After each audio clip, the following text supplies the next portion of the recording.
Buenas noches. Hoy hablaremos sobre unos guerreros formidables que hicieron leyenda a lo largo y ancho de Japón, que tuvieron un dominio de la espada y de las artes marciales como ningún otro. Hoy hablaremos sobre los samuráis y su código de honor.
Comenzamos hoy con un ciclo dedicado a Japón. Serán 5 o 6 charlas donde tocaremos todos los temas relacionados con Japón. Hoy toca sobre el Bushido y el código de honor de los samuráis. Vamos a empezar contando un poco la historia y el mito de cómo se creó Japón y cómo se crearon las islas. La leyenda dice que después que se creó el cielo y la tierra, los dioses Izanagi e Izanami aparecieron. Y el dios con una lanza agita las aguas. Una vez que hace esto, levanta su lanza y de las gotas que caen se forman las islas que hoy llamamos Japón. De este periodo mítico avanzaremos hasta llegar a la era Heian, ya que lo que nos convoca la charla de hoy es sobre los samuráis y el código del Bushido. Me van a permitir saltearme algunos periodos de Japón para poder ir al grano y poder de alguna forma explicarles un poco la vida de los samuráis, el nacimiento y sus reglas de conducta. Por lo tanto, vamos a empezar con el periodo Heian. Este periodo, que abarca del 794 al 1185 después de Cristo, se le llama el periodo clásico de Japón, porque es donde empieza a florecer la literatura, el arte, la poesía y un montón de cosas más relacionadas con la cultura. También la escritura. Japón empieza a desarrollar su propia escritura. En este tiempo, la máxima autoridad era el emperador y tenía un brazo armado que le servía como custodios y custodios del territorio, que era el clan Fujiwara. Ellos se encargaban de lo que era toda la parte militar. Pero esto no era suficiente, ya que el territorio era muy grande y este clan, esta familia, no tenía tantas personas, tantos militares como para poder custodiar todas las fronteras. Y aparte, en este periodo sucede que se empieza a empobrecer mucho el pueblo y empiezan a haber revueltas. Estas revueltas no pueden ser controladas por el emperador, entonces el emperador ordena que los gobernantes de cada ciudad recluten gente, campesinos, para utilizarlos como policía. Y de esta forma cada gobernador, que después se llamarán daimios, tendrá su propio ejército de policías que pudiera custodiar no solo sus zonas, sino también otras partes del imperio. Esto al principio fue muy bueno, ya que controló bastante las revueltas, pero obviamente iba a traer consecuencias nefastas en el futuro, que era que cada gobernante tenía su propio ejército. Y esto en un momento hizo que algunos clanes se hicieran muy poderosos y comenzaran a pelearse entre sí. Y una vez que esto sucedió, llegaron dos clanes importantes que fueron los que comenzaron las guerras entre sí y causaron un gran problema en lo que era el gobierno de Japón. Estos fueron los clanes de Minamoto y el clan Taira. Estos dos clanes se ensalzaron en muchas luchas entre sí hasta que uno de ellos logra hacerse con el poder. Y en este momento, en el momento que el emperador da la orden de que los daimios o gobernantes pudieran tener sus propios ejércitos, es donde empiezan a aparecer los que luego serán los samuráis. De hecho, la palabra samurái viene de servir, es aquel que sirve. Al final de este periodo Heian están estas dos familias que luchan entre sí hasta que los Minamoto son los que se quedan con el poder. Una vez que tienen el poder absoluto, no sacan al emperador, sino que de alguna forma lo corren al costado y son ellos los que comienzan a gobernar. Y aquí es donde aparece el primer shogunato, lo que en la historia de Japón conoceremos como el shogunato Kamakura.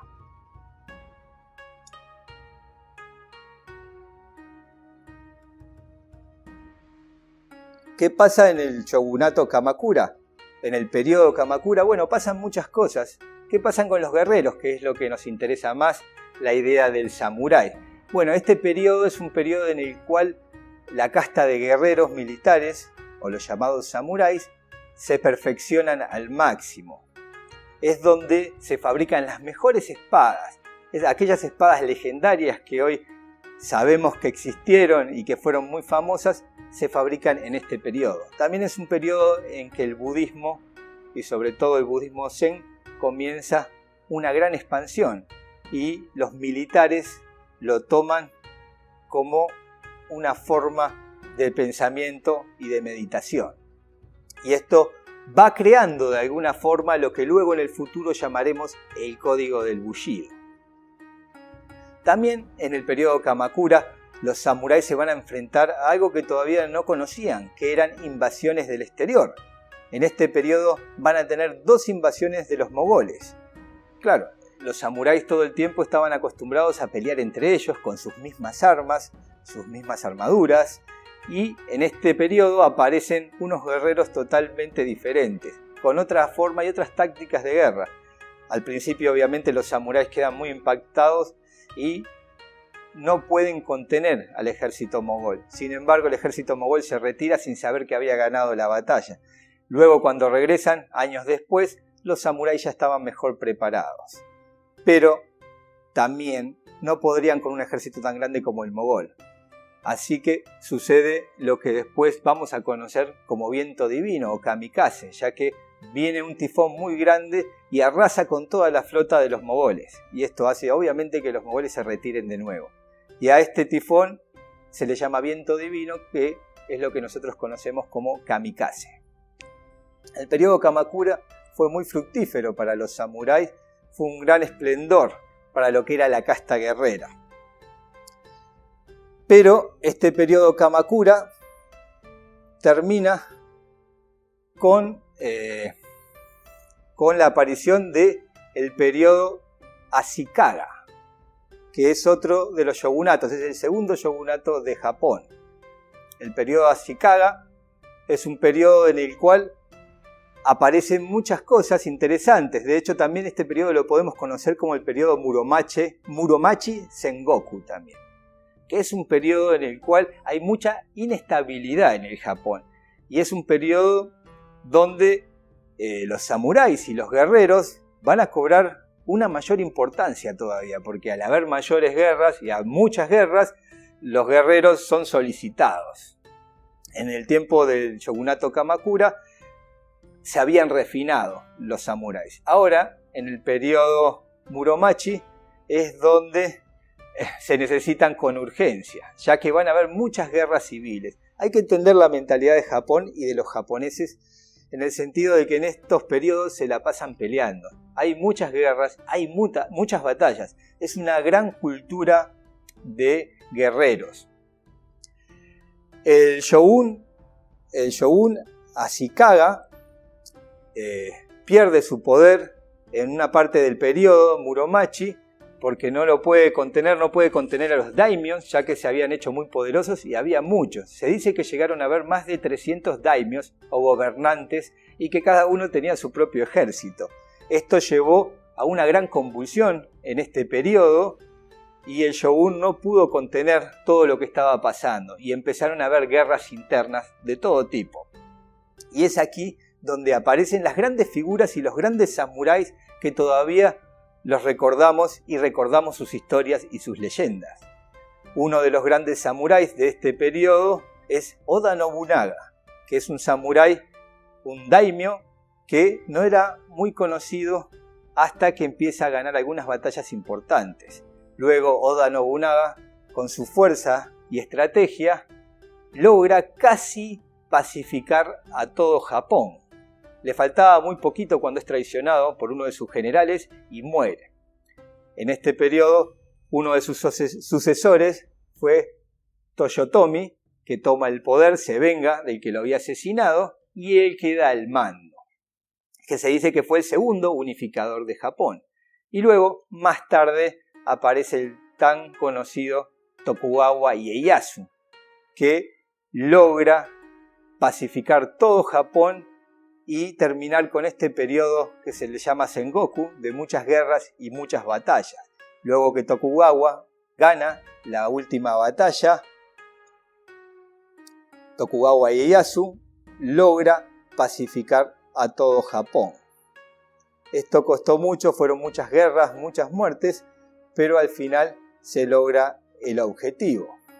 Dentro del periodo Sengoku también aparecen otros grandes personajes como Takeda Shingen, Uesugi Kenshin y muchos otros samuráis que luego hablaremos más adelante, ya que esta charla está dedicada al código guerrero de los samuráis. Pero tendremos otras charlas donde veremos todo el periodo japonés con sus altos y bajos y con sus grandes guerreros. Y para terminar tendremos una última charla que hablará sobre los grandes guerreros del Japón, donde tendremos mujeres samuráis, tendremos ninjas, tendremos monjes, guerreros y obviamente tendremos algunos samuráis. Nos habíamos quedado en el periodo, el final del periodo Sengoku y el comienzo de lo que se llama el periodo Edo, que está al mando de Tokugawa Ieyasu. Hay que entender que en cada periodo el samurái sufrió muchas transformaciones. Si bien el samurái tenía su código militar, sus formas de comportarse, no es lo mismo el periodo Kamakura, donde los samuráis florecieron, donde se desarrolló mucho el tema de las artes marciales, de las espadas, las calidades, al periodo Muromachi, que ahí había tantas guerras que dicen que las espadas ya no eran tan buenas, porque había que fabricar muchísimas espadas para poder satisfacer la demanda de tantas guerras. Y ahora, en el periodo Edo, los samuráis son los que más van a sufrir. ¿Por qué? Porque luego que Tokugawa Ieyasu gana su última batalla, que por cierto en esta última batalla de Sekigahara, que se llama, participó una de las leyendas de la espada, el famoso samurái Musashi. Aquel legendario samurái participó de esta última batalla. ¿Qué pasó después de esta batalla? Se acabaron las guerras, se acabaron las batallas. Tokugawa Ieyasu logra la paz, unifica todo Japón, pero como él era un guerrero y un samurái, sabía que si seguía existiendo esta cultura samurái guerrera entre los gobernantes, los daimios, iban a seguir habiendo problemas y esto de las guerras internas no se iban a terminar más. Entonces en el año 1650 el shogunato expidió una ley con la cual se prohíben los duelos entre los samuráis. Imagínense, ya no había guerras, Entonces estos guerreros ya no podían poner a prueba sus conocimientos de artes marciales y de la guerra. Una vez que empieza este periodo, igual seguían habiendo enfrentamientos, ya que no podían exhibir sus cualidades en la guerra. Existían muchos enfrentamientos. Un buen espadachín iba de un pueblo al otro buscando a otros buenos espadachines para retarlos, y obviamente eran duelos a muerte. Bueno, en 1650 con esta ley se terminaron los duelos, y en 1690 se prohibió formalmente la práctica de las diferentes artes marciales. Con esto el shogunato Tokugawa quería acabar con las peleas, con las riñas y sobre todo con esta cultura militar que había azotado a Japón durante tantos años. Pero no termina aquí esto, porque después del periodo Edo viene uno de los últimos periodos, diríamos, que se vivió una etapa medieval en Japón, que es el periodo Meiji, que ahí encontramos a uno de los personajes que lo vamos a ver en una película bastante famosa con Tom Cruise, que es El último samurái. Aquí es donde aparece en este periodo Saigo Takamori, que es considerado por muchos el último samurái. Esto fue un repaso rápido desde la era Heian hasta la era Meiji, que fueron donde surge los samuráis hasta el último de ellos. Ahora bien, vamos a hablar un poco del código, de las reglas, de la educación de los samuráis, que es bien interesante.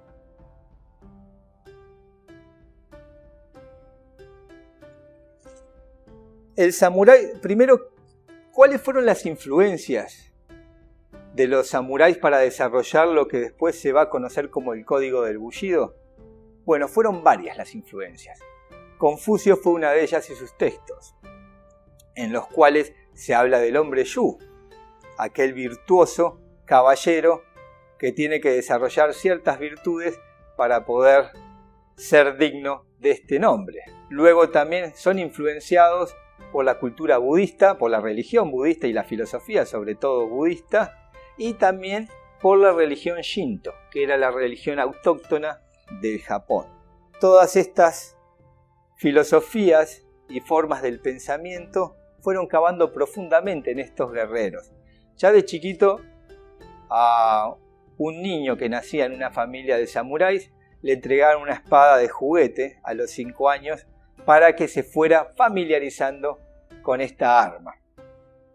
También a los 7 años luego se le empezaba a enseñar caligrafía, esgrima, equitación, tiro con arco y combates a mano desnuda o Shujutsu.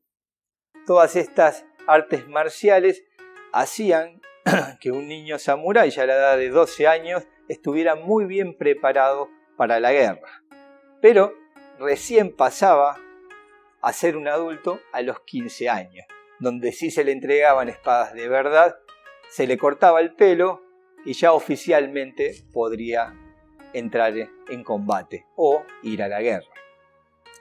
Pero una de las cosas en las cuales se hace más énfasis en la educación de un samurái es en la formación del carácter. Era muy importante que estos niños aprendieran a dominarse a sí mismos. Y a lo largo de su educación tenían muchas pruebas para desarrollar este carácter, que no es algo propio del Japón, porque lo vemos en culturas como la cultura espartana, en Grecia, vemos también cómo desarrollaban el carácter, y también vemos en otras culturas que lo hacían. No es específico de Japón, más bien diríamos que es algo que tienen en común todas las culturas guerreras.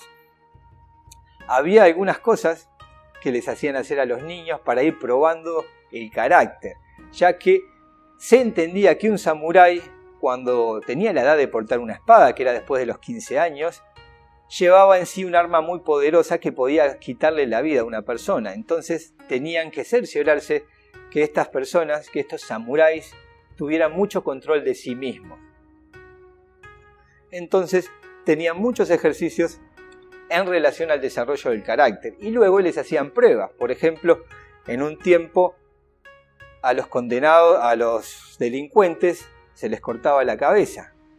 Y a estos niños se les hacía ir por las noches y tenían que dejar una marca en la frente de estas cabezas que quedaban en ese lugar para probar su valentía y para probar su control. También les hacían ir a lugares donde se sabían que habían especies de fantasmas, donde habían habido muchas guerras y quedaran algunos espíritus o cosas medias raras. Se les hacían ir a esos lugares que daban mucho miedo para que controlaran su carácter y forjaran ese guerrero interior que de a poquito podría ir saliendo. También las madres tenían un rol muy importante en la educación de los niños, ya que eran los que estaban con ellos mucho tiempo. Se conocen historias, se conoce por ejemplo una historia en la cual la madre se estaba muriendo de una enfermedad muy grave y no llama a su hijo, no quiere que le avisen que le estaba pasando eso, porque su hijo estaba estudiando y no quería perturbarlo. También se dice que ha habido también otras historias como que su hijo estaba enfermo y su padre, para no mostrar signos de debilidad, iba por las noches y detrás de la puerta escuchaba su respiración para que su hijo no sintiera y no lo viera. Y bueno, estos son algunos ejemplos de un poco la cultura japonesa y de cómo formaban su carácter ya desde chicos en la familia y en lo que es la disciplina militar. Se cuenta también que en pleno invierno, en Japón nieva, en pleno invierno hacían que los muchachos fueran descalzos a las clases con sus maestros, a caminar con ellos mientras los maestros les iban enseñando, ellos tenían que estar descalzos.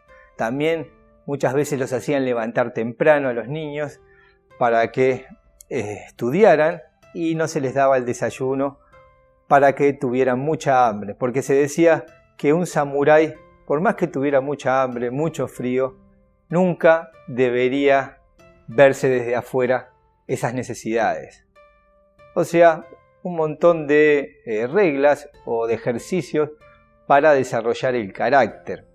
Y esto hay que entender, uno puede verlo desde afuera, o podemos verlo en nuestra cultura occidental como algo muy duro, algo fuera de lugar, pero hay que entender la cultura de esos tiempos. Había muchas guerras, había muchas muertes, había que defender tu ciudad y la única forma de hacerlo era con guerreros bien entrenados. Y por ello, toda esta cultura marcial militar se llevaba a cabo. Y vamos a pasar a lo que se conoce como las 7 virtudes del Bushido. En realidad el Bushido no es un código de ética del guerrero que en algún tiempo X fue escrito, sino que es una recopilación de muchos códigos samuráis que se desarrollaron en distintas épocas, ya que en la antigüedad cada familia tenía sus reglas y tenía sus códigos militares, pero básicamente la mayoría concuerdan con estos códigos, con esta virtud o con lo que luego se va a llamar el código del Bushido. Se dice que son 7. La primera es Shi, justicia o rectitud. ¿Qué es esto? Una de las más difíciles, ser justo. Para un samurái era muy importante ser justo e impartir justicia, ya que tenía un arma letal y él mismo era un arma letal. Entonces tenía que ser muy justo en sus decisiones y en sus acciones. Para el samurái no existían los grises, o era correcto o era incorrecto. Y se trabajaba mucho para poder ser una persona justa. El otro es Shu, coraje. El no temer actuar es ser activo. Es una forma de arrojarse heroicamente. O sea, un samurái no podía ser pasivo nunca. No podía ser que lo empujaran al combate o a hacer cosas. El samurái tenía que tener ese coraje que lo llevara, ese ímpetu que lo llevara hacia adelante, y era él el que proponía. Pero obviamente todo este coraje, este tomar siempre la iniciativa, tenía que ir siempre de un alto grado de inteligencia y de precaución. No servía de nada ser impulsivo. Shin, compasión. Esto es bien importante también y lo tenían que desarrollar mucho. ¿Por qué? Porque como les vengo diciendo, estos samuráis eran armas caminando y sus espadas afiladas podían quitarle la vida a una persona. Entonces tenían que tener bien claro cuándo y cómo usarlas. No podían ir presumiendo de su fuerza o de sus virtudes con la espada. Hay una historia que habla sobre un guerrero, aquí tengo el nombre, Kumagaye se llamaba. En una batalla, cuenta que fue en la batalla Sumano-Ura en 1184. Era un gran guerrero temido, con mucha fuerza. Había ganado la batalla y estaban persiguiendo a los últimos enemigos que habían perdido. Y en esta persecución, Kumagaye queda solo en persecución con otro samurái. Cuando le da captura, se le tira encima y lo agarra con sus brazos poderosos. Y en el momento que lo va a matar con su espada, le pide que diga quién es, porque era una costumbre entre los samuráis decirse quiénes eran, de qué clan, de qué familia. Y ve que este samurái se queda callado y no le dice nada. Entonces pierde la paciencia, le saca el casco y en el momento que le saca el casco se da cuenta que este samurái vencido era un jovencito que recién tendría 15 o 16 años.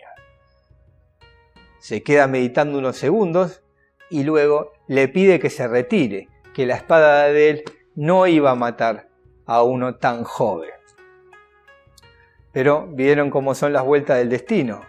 El joven le ruega por favor que lo mate, que para él era deshonroso el haber perdido y todavía humillante que lo dejen irse con vida. Y este valeroso guerrero, al sentir los caballos de su propio ejército que ya se venía y al ver la petición de este samurái, que no iba a cambiar de opinión, termina por acabar con su vida con la espada. Pero de esto habla de la compasión, de que un guerrero no es un sádico que solo quiere ver sangre y matar a otras personas. Todo lo contrario, un verdadero guerrero no quiere constantemente estar en la guerra. Se prepara para la guerra porque lo que busca es la paz. Rei, respeto, cortesía. Otra de las virtudes importantes en el código del Bushido. El respeto hacia sí mismo, el respeto hacia los demás, el respeto hacia los enemigos. Y esto se notó mucho en la historia de Japón, en distintas batallas, en un montón de anécdotas que nos han quedado. Por ejemplo, hay una anécdota en la historia que habla de Shingen y Kenshin, que eran dos samuráis, dos daimios, que estaban enfrentados continuamente, eran vecinos. Y se hacían la guerra todo el tiempo, se dice que tuvieron muchísimas guerras. Pero resulta que Takeda Shingen, sus territorios no daban hacia el mar. Y en una se le corta el suministro de sal, que era muy importante para el tema de almacenar la comida. Y al cortarse el suministro de sal, sabían que no podrían pelear mucho más. Pero Kenshin, ¿qué es lo que hace? Ordena juntar unos cuantos cargamentos de sal y llevárselo a Shingen. Cuando sus comandantes le preguntan qué era lo que estaba haciendo, cuando su enemigo ya estaba debilitado y podría caerle encima y terminar con tantas luchas y batallas, Kenshin le dice que él gana las batallas con la espada y no con sal, y que era muy deshonroso dejar que su enemigo se muriera de hambre sin tener la posibilidad de luchar con honor. Para que vean un poco lo que es la mentalidad samurái y los códigos de ética en la guerra. También hay que entender que estas son las virtudes del código del Bushido, pero a lo largo de la historia de Japón, los samuráis dominaron más de 1000 años el país. Y hubo todo tipo de samuráis. Hubo grandes samuráis con grandes códigos de ética y de moral, y también hubo samuráis que no tenían ningún tipo de código. Después siguen con Makoto, honestidad. Para el samurái la sinceridad era todo y tenían que ser honestos, muy honestos, y sobre todo cumplir con su palabra. Para un samurái el haber dicho algo quería decir que ya estaba hecho, no iba a parar hasta hacer lo que se había comprometido. Y después viene Meisho, honor, una de las grandes virtudes de los samuráis, una de las virtudes que de alguna forma envuelven todas las otras virtudes, ya que toda su vida, la vida del samurái era una especie de ritual, en el cual no podía nunca perder el honor. Todo lo que hiciera tenía que estar siempre trabajado y siempre tenido en cuenta el honor, hasta el punto de que si alguna vez llegaba a perder o manchar su honor, se hacían el seppuku, que es el suicidio ritual, o también llamado harakiri, para limpiar su nombre. A través de este suicidio ritual, si ellos habían manchado su honor, quedaban absueltos. Y por último, Chugi, que es lealtad. El samurái tenía que ser leal, leal a su señor, leal a su país. Y una vez que el samurái juraba lealtad, no había nada que lo detuviera. Ha habido casos en los cuales su señor muere en batalla y el samurái por no dejarlo solo, lo sigue en la muerte también y también se hace el seppuku.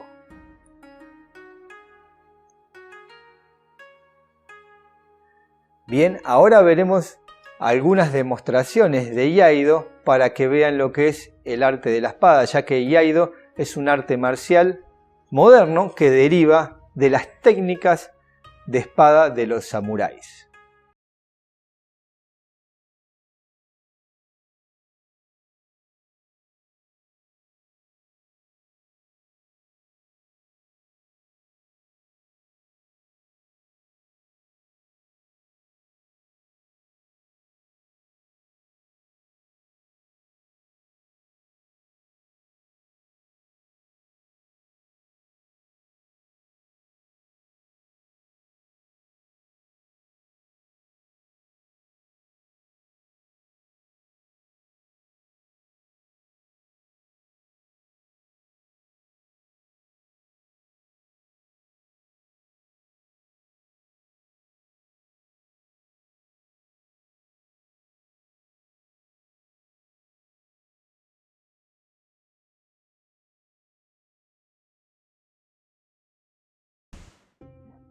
Si pensamos en los samuráis, como nos venía hablando Martín, siempre los vamos a ver en cualquier imagen, en cualquier foto, en cualquier video, acompañados de su arma tradicional, de su espada, de su katana. Entonces vamos a hablar un poquito de qué representaba para él esa espada que, como nos decía Martín, ya desde los 5 años le estaban dando una versión de práctica para que se fuera acostumbrando a lo que iba a tener después de grande, y que después cuando pasaba a la adultez en ese paso ya se le daba la versión de verdad, la versión oficial o real del arma. Entonces esta arma era un símbolo que no solo era su arma de combate, sino que representaba mucho más cosas para este guerrero, para este samurái. Primero vamos a empezar un poquito hablando de cómo surge, de los orígenes de esta arma, de esta espada, de la espada tradicional que conocemos hoy en día. La mayor parte de la cultura japonesa tiene una gran influencia china, desde las filosofías hasta las religiones en Japón, y la espada no podía ser distinto. Las primeras espadas que se empiezan a fabricar alrededor del año 500 y algo, en la era Nara, también eran a imitación o en forma de la espada china. Y es recién en la época Kamakura, Muromachi, ya por alrededor del año 1500, que se empiezan a forjar ya las espadas como las conocemos hoy en día, con su clásica curvatura, la forma tradicional que vemos hoy en día, y que se siguió perfeccionando, y llegan a un auge, a su máxima expresión, en alrededor del año 1500, 1600, y después se seguirán fabricando de una forma similar, ya no con grandes cambios, pero sí a un estilo, o con un estilo muy mágico, muy ritual, muy casi religioso, como muy ceremonial. Era un ritual. Quien forjaba las espadas era una persona que estaba en muy alta estima, porque estas personas, estos samuráis, estos guerreros eran en general nobles, y esta arma que ellos portaban era aparte un símbolo de toda su virtud. Entonces quien fabricaba esta arma también era casi un sacerdote, que empezaba con su ritual aún antes de empezar a pensar en ponerse a martillar metal, con ayunos, con purificaciones, con rezos. Después preparaba su área de trabajo, su forja, su taller, con paja bendita para ahuyentar a los malos espíritus, se dice, que iban a estar, y para atraer a los buenos, que iban a dar vida al arma que estaba a punto de ponerse a fabricar. Recién después es que empezaba a seleccionar los minerales, arena, hierros, que serían después transformados en esta arma. Eso era bastante secreto, era algo que no se compartía, y cada maestro tenía su estilo, sus composiciones, su forma. Todos tenían más o menos unas similitudes, pero cada maestro le daba su impronta a través del proceso de las proporciones y de las temperaturas que usaban al forjar. Después, una vez que tenían elegido ese proceso, podía llegar a tardar meses de fabricación, de la forma correcta, del arma correcta, y también tenía un pulido especial. Y durante todo el proceso, mientras se templaba el arma, este casi sacerdote forjador le estaba recitando mantras, recitando poesías, cantando ciertos cantos rituales para embeber esa arma de, como le llaman ellos, un kami, un espíritu, un ser, una vida que tendría esa arma, esa espada, que sería trascendente y más allá del guerrero que la usara, ya tenía ese espíritu. Cuentan las leyendas que los forjadores, que hay armas que si estaban forjadas de una cierta forma, eran más propensas a lastimar, a buscar la guerra, incluso a lastimar a quien las portaba. Otras que eran más puras, que tenían más, que ayudaban más. Incluso hay los que dicen que habían espadas que ayudaban a su portador a obtener riquezas y a tener mayores victorias, mayores ganancias, porque no veían esta arma solo como un arma, valga la redundancia, sino como algo más. Y como esta arma tenía una vida propia que le daban no solo en ese momento de forjarse, sino también después durante toda la vida del guerrero y durante toda la familia, durante las distintas generaciones, porque era algo que no solo era forjado para una persona, sino que las más grandes katanas de la historia pasaban de generación en generación y transmitían ese espíritu, conservaban ese espíritu de los antepasados. El guerrero que portaba el arma también tenía en esa espada una conexión con sus ancestros, con sus padres, con sus abuelos, con los guerreros anteriores que le habían portado, que le habían llevado a la batalla. Para él tenía una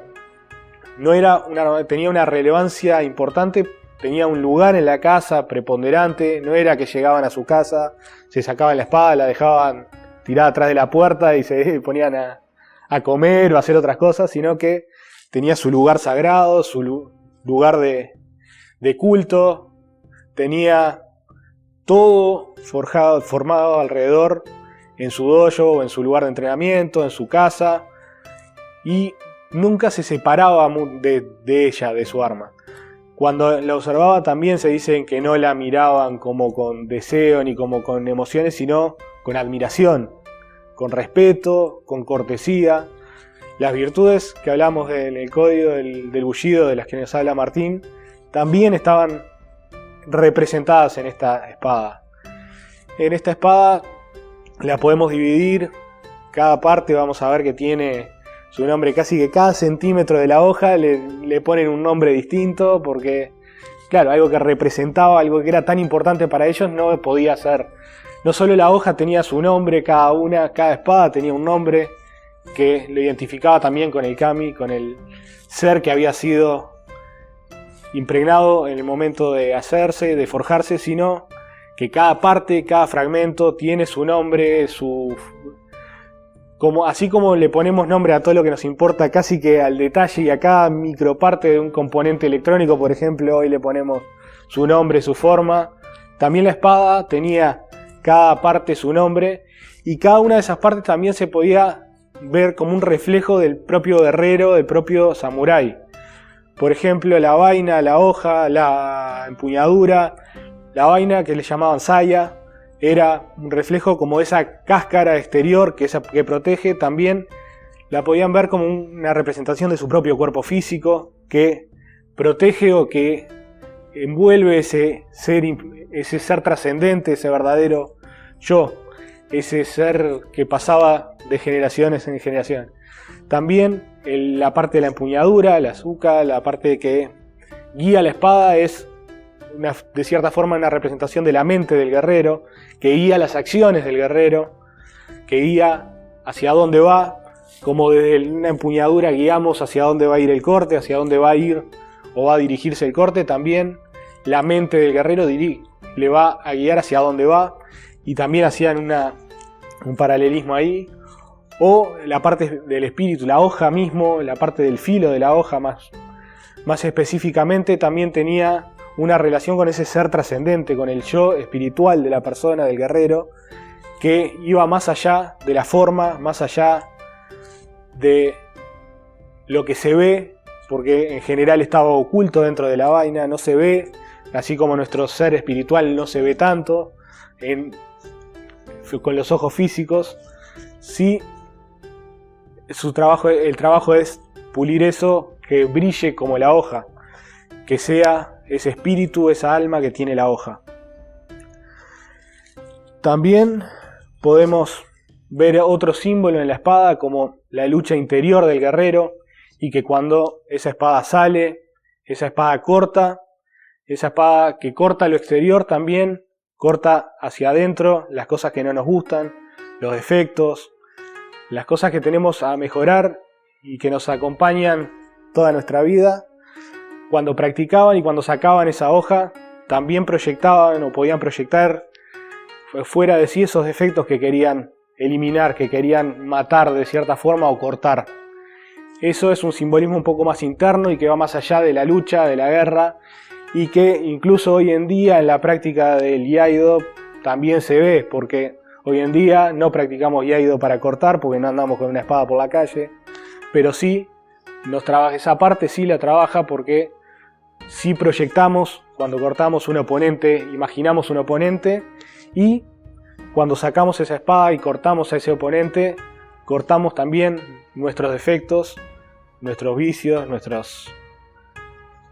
esas cosas que nos acompañan y que vienen de siempre y que tenemos que trabajar, corregir, mejorar. También a través de la práctica de las artes marciales modernas practicamos otras cosas, como les decía, no venimos con una espada, no andamos con una espada, pero sí practicamos la constancia, practicamos todas esas virtudes, la perseverancia que nos llevan a ser mejores, y también todas las virtudes de las que nos habla Martín cuando nos habla de las 7 virtudes del bullido. De cierta forma también las practicamos en las artes marciales modernas, no como las vivían ellos, pero sí las tenemos que practicar y vivir, porque aplican también hoy en día y son virtudes que hoy en día en el siglo XXI también hacen a nuestra vida y también debemos trabajar. También como la virtud de la justicia, la rectitud de la hoja representa la rectitud del guerrero. También esa justicia que al sacar, que impartía sacando a través de la hoja como policía o guerreros, esa justicia que debían plasmar también está representada en su hoja, y muchos otros símbolos que no da para hablar en una charla tan corta, pero como vemos es algo que estaba lleno de símbolos para ellos y que aún hoy podemos ver esos símbolos, y en la práctica de las artes marciales modernas traer los símbolos de la espada, que era esta arma tradicional de los guerreros, aún hoy practicando iaido, practicando también otras artes como el kendo, que también se practica con la espada. Buscan no ese perfeccionamiento y ese trabajo con la espada física, sino esa práctica de virtudes interiores, y es lo que hoy rescatamos o traemos, o por qué hablamos hoy de la katana, que no todo el día o no todos llevamos en la calle, o no todos no llevamos en la calle todos los días, no vamos con una espada, pero sí vemos esos símbolos que veían ellos cuando llevaban su espada hoy en día, y también nos sirven o los podemos aplicar hoy en día nosotros mismos para poder, a través de las prácticas de las artes marciales modernas y a partir de aprender a usar la espada como aprendían a usarla ellos, ponernos un poquito en contacto con ese espíritu que vivían ellos a través de las artes marciales, con ese código de honor que llevaban ellos cuando practicaban y vivían las artes marciales aplicadas a la guerra o a la vida. Nosotros también la podemos aplicar hoy en la vida para ser mejores guerreros, pero no a la guerra física, sino en la guerra interior que tenemos que llevar día a día con esos defectos o con esas cosas que queremos trabajar, que decíamos que cortábamos cuando sacábamos la espada. Eso es lo que aplicamos hoy en día del uso de la espada. Por eso, y más que nada, es que vemos hoy en día en estas charlas modernas el simbolismo que tenían para estos guerreros tradicionales, la espada, su arma tradicional, que si bien no fue la primera que usaron, que era el arco, sí fue la que nos llegó hoy en día como mayor o más claramente identificada con el samurái.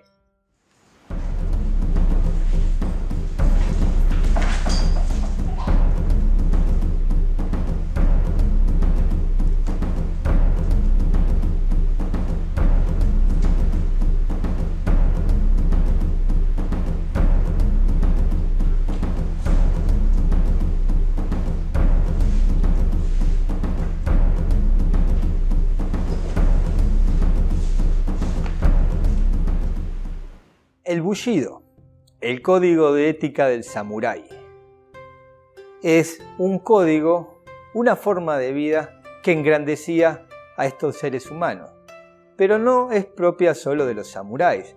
Vemos que hay códigos militares, códigos de honor, códigos de ética, los podemos ver en Esparta también. Si conocemos la historia de los 300 espartanos, sabemos que ellos, por defender su ciudad, murieron en las Termópilas.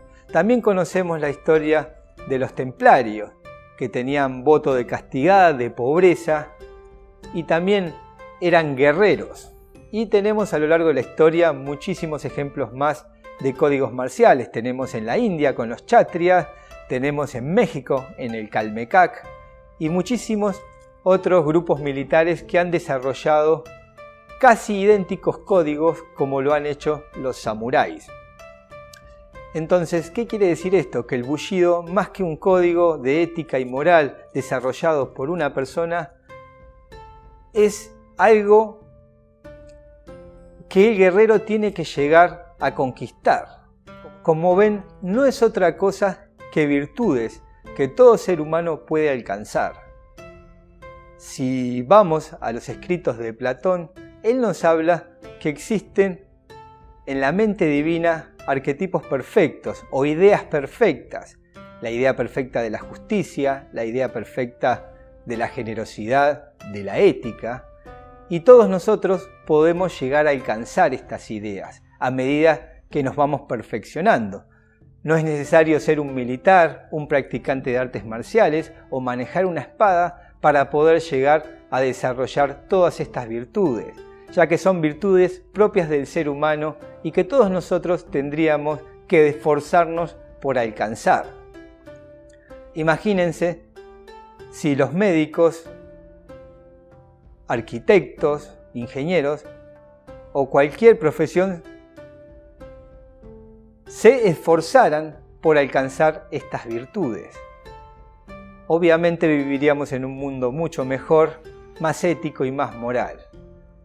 Por lo tanto, el código del Bushido, el código del samurái, no es otra cosa que la evolución humana. Es poder llegar a ser un poco mejor de lo que somos hoy.